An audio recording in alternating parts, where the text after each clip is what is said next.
আলো ধীরে ধীরে পড়ে এক কোণে বসে থাকে এক বৃদ্ধের উপর। তার পরনে ছেঁড়া জামা, হাতে একটি পুরনো থালা। এই শহরের এক ব্যস্ত রাস্তায় প্রতিদিনের মতো আজও বসে আছে এক বৃদ্ধ।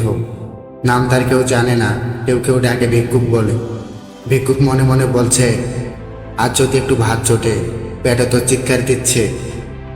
একজন তরুণ হেঁটে যাচ্ছে, হাত বাড়িয়ে ভিক্ষুক বলল, বাবা একটু সাহায্য করো, সারাদিন কিছু খাইনি। তরুণ ব্যস্ততা দেখিয়ে বলল, ক্ষমা করো চাচা, দেরি হয়ে যাচ্ছে। তরুণ চলে যাওয়ার পর ভিক্ষুক একটি দোকানের সামনে দাঁড়ায়। দোকানদার তাকে দেখে মনে মনে বিরক্ত হচ্ছে।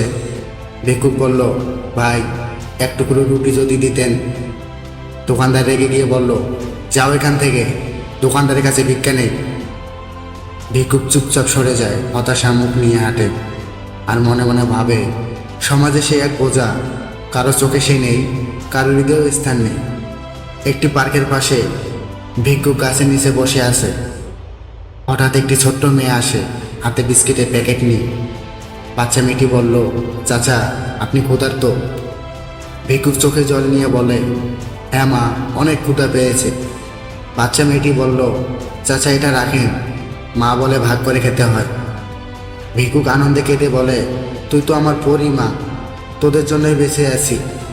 ভিক্ষুক গাছের নিচে শুয়ে আছে, মুখে শান্তির ছাপ।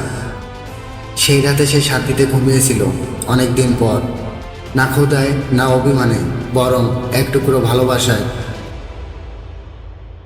আমাদের সমাজে আমরা অনেক সময় সেই মানুষগুলোকে অবহেলা করি, যারা শুধু একটি হাসি বা একটু সহানুভূতির অপেক্ষায় থাকে।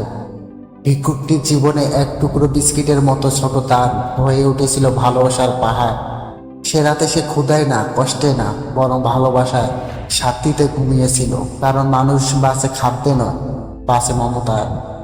আসুন আমরা একজনের মুখে হাসি ফোটাতে চেষ্টা করি, হয়তো তাতে আল্লাহ আমাদের প্রতি খুশি হয়ে যাবেন।